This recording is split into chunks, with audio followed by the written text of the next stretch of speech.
Bienvenidos, esto es Homo Optimus, una producción de Total Sapiens para todos ustedes. Mi nombre es Sergio Anaya. El tema de hoy es ¿cuál ha sido el impacto económico del COVID, tanto a nivel global, sobre todo en América? Estamos hablando de toda América y principalmente de México, desde luego, porque se ha comentado mucho de la gravedad de la situación y si estamos en una crisis que va a ser irreversible o que va a tardar muchos años o que al menos pueda ser breve, aunque sea una crisis fuerte pero muy corta, y podamos salir los mexicanos adelante. Sobre eso estamos con tres temas. Uno es, desde luego, la cuestión de la pérdida de empleos, el otro es lo de las remesas y, como tercer punto, lo que son precisamente las grandes obras que el gobierno mexicano mantiene en marcha y el Tren Maya, que está ahora ya en acción a partir de este día con el primer tramo precisamente que va de Izamal a Cancún.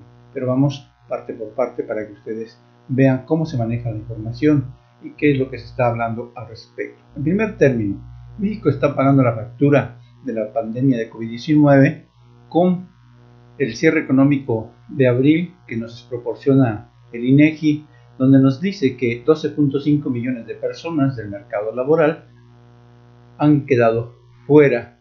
10.4 millones de ellos eran de la economía informal y el resto de la economía formal, es decir, de los que están dados de alta en el INEGI, que reciben una quincena, una semana periódicamente en relación con el trabajo que hayan desempeñado.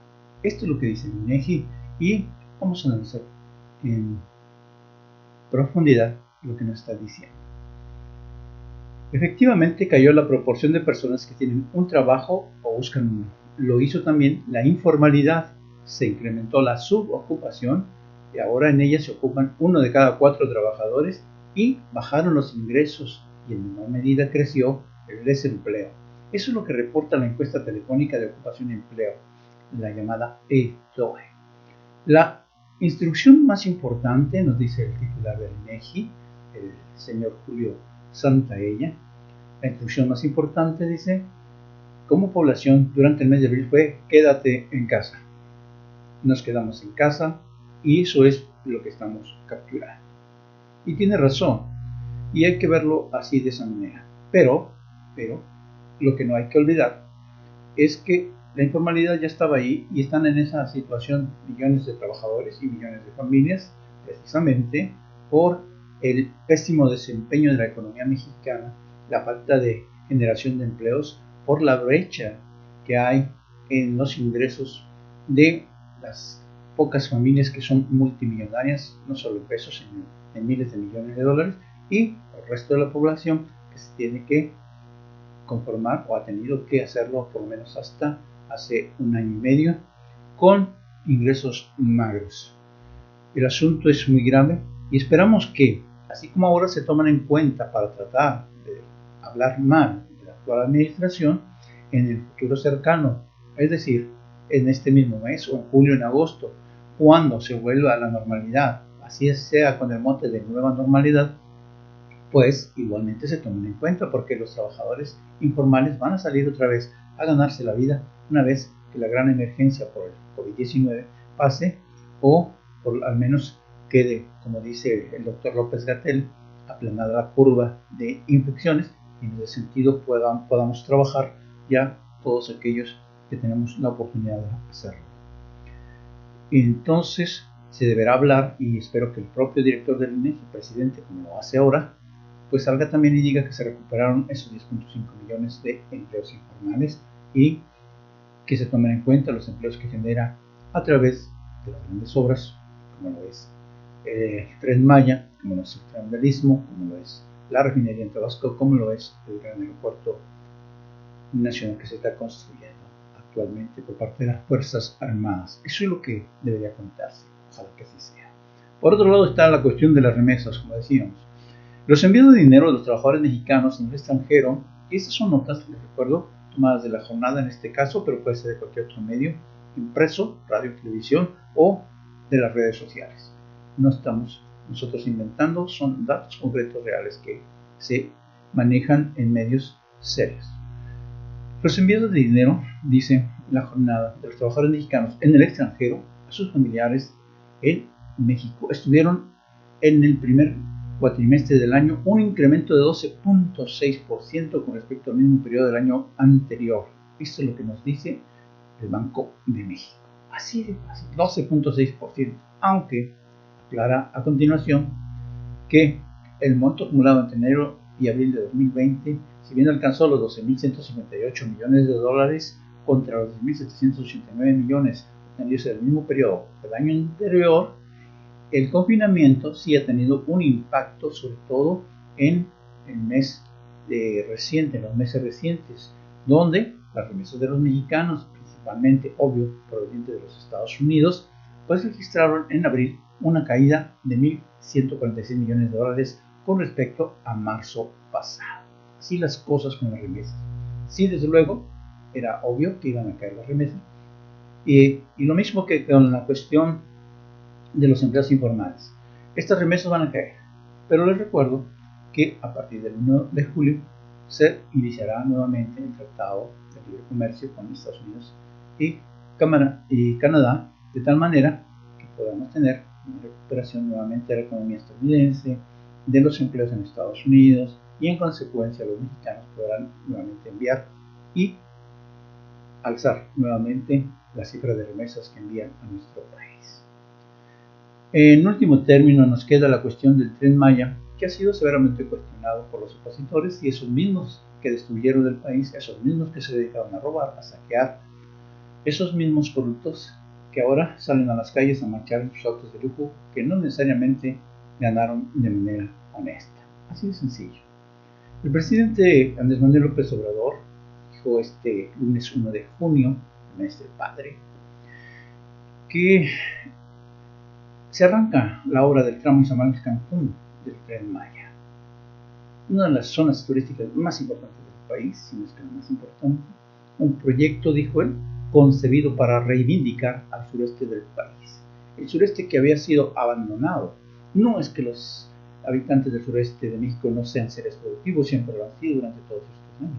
Es que de lo que ahora se quejan en el norte, de que se extrae la riqueza y que no regresa a ellos, pues eso se hizo precisamente con el sur. Se extrajo la riqueza laboral del sureste mexicano y la prueba está en Estados Unidos, por si no quieren creer que en México fue lo mismo. Gran parte de los trabajadores de Estados Unidos proceden de los estados del sureste del país que no veían jamás la inversión que debería llegar para tener mejores ingresos, para mejorar su nivel de vida, y tuvieron que emigrar a otro país para poder subsistir. De otra manera habían muerto muchos de ellos, muchos de sus familias. Así las cosas con ellos. Pero se quejan de que el presidente ahora esté haciendo grandes obras, que esté haciendo gran inversión en el sureste mexicano, cuando antes se extrajeron miles de millones de pesos, de dólares de ganancias, con el petróleo, con el turismo, por ejemplo, en Quintana Roo, y poco se les devuelve realmente en función de lo que generan. Pero ahora sí, los señores del norte, que se hicieron ricos a costa del sur de México, se quejan de que esto hubiera pasado. No se trata de pelear y estar en contra del progreso, sino de que todos, tanto los del norte como los del centro, los del sur, pues podamos trabajar de manera conjunta por un mejor país, y que no seamos 10, 12 el lugar de la economía a nivel mundial, sino que podamos estar entre los primeros 5 países del mundo, gracias a los mexicanos, gracias a los recursos con los que contamos para salir adelante realmente. Continuemos con lo que es la cuestión del Tren Maya. También hay que decir que con el Tren Maya se da paso a una etapa en la que se acabó la ineptitud, la irresponsabilidad e influyentismo y la corrupción en la industria de la construcción. Acuérdense que el problema no es que hubiese grandes proyectos o grandes obras que se realizaran, que se dice ahora, es lo mismo porque están haciendo muchas obras grandes. No, el problema no era que fueran grandes o pequeñas las obras, es que fueran pequeñas o grandes las obras, los señores se dedicaban a robar. Y una obra que costaba 100 pesos la vendían en 100,000 pesos. Ese es el problema, esa es la corrupción que había entre una parte de la iniciativa privada, sí, esa, la de más alto nivel, las que tienen miles de millones de dólares en su haber, contra los pobladores, contra los trabajadores, contra la población en general, contra incluso el mismo gobierno, que no tenían la oportunidad de realizar grandes obras porque estaba cooptado el poder por una pequeña cúpula política económica. Eso es lo que se está tratando de separar. Y dicen, es que son las mismas empresas. No, hay otras empresas. Son esas. Lo que se hace es que se va a impedir que esas empresas que antes se dedicaban a inflar los precios, a robar, a no terminar, a incrementar los presupuestos que les habían sido aprobados para una obra determinada, pues ahora tienen que cumplir en tiempo y forma. El proyecto se les encarga y que no estén alargando las obras con la finalidad de tener más ingresos de manera ilegal. De hecho, el propio presidente lo remarca.